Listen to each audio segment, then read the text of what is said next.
बैठक होनी है। बैठक में अवैध पार्किंग पर रोक लगाने पर चर्चा हो सकती है। आउटसोर्स कर्मचारियों के लिए निगम पर चर्चा हो सकती है। योगी कैबिनेट की अहम बैठक आपको बता दें सुबह 11 बजे लोक भवन में होगी। बैठक में आउटसोर्स कर्मचारियों के लिए निगम के गठन समेत कई महत्वपूर्ण प्रस्तावों पर चर्चा होगी। बैठक में अवैध पार्किंग पर पूरी तरह रोक लगाने के लिए बनाई गई नियमावली पर भी विचार हो सकता है। यदि इस नियमावली को कैबिनेट की मंजूरी मिली तो उत्तर प्रदेश के शहरों में प्राइम टाइम पर अधिक पार्किंग शुल्क की व्यवस्था लागू हो जाएगी। तो बैठक में कई अहम मुद्दों पर चर्चा होगी। राजीव ओझा हमारे सहयोगी ज्यादा जानकारी के लिए इसी खबर पर हमारे साथ। राजीव, बेहद अहम बैठक योगी कैबिनेट की कही जा रही है जो कि 11 बजे लोक भवन में बुलाई गई है। क्या कुछ इस बैठक में खास हो सकता है? राजीव जी खुशबू, यह बैठक की 11 बजे से मुख्यमंत्री योगी आदित्यनाथ की अध्यक्षता में लोक भवन में होने वाली है।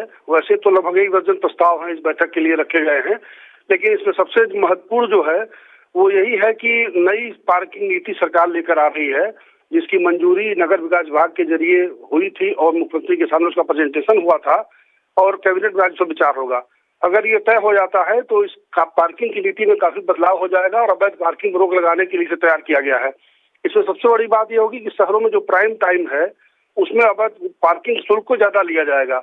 यानी जैसे सुबह 7 बजे से 12 बजे तक का जो समय है या शाम को 5 बजे से 8 बजे तक का जो समय है, जो प्राइम टाइम होता है बाजारों के लिए, इस समय पार्किंग शुल्क बढ़ा दिया जाएगा। तो कैबिनेट इस पर विचार करेगी कि नगर विकास विभाग का प्रस्ताव जनहित में है या नहीं है।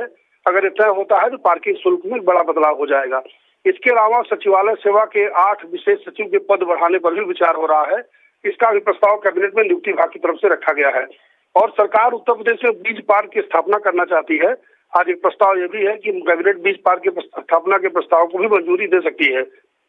इसी तरह के कई अन्य मुद्दे भी हैं और आज की बैठक काफी अहम होने वाली है। और इसके अलावा जो आउटसोर्स कर्मचारियों को सरकार एक बड़ी राहत देना चाहती है कि उनकी जो सेवा शर्तें हैं उनका एक मानकीकरण हो जाए, उन्हें समय से वेतन मिले, उनका पीएफ कटे।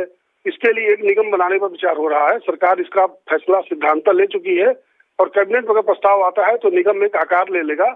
इसके बाद सरकार के सभी विभागों में जो आउटसोर्स की भर्तियां होती हैं फिर इसी निगम के जरिए होंगी वो। जी ठीक है राजीव, लगातार नजर रहेगी। फिलहाल शुक्रिया आपका इन तमाम जानकारियों के लिए। तो सहयोगी राजीव तमाम जानकारी देते हुए आगे बढ़ते हैं।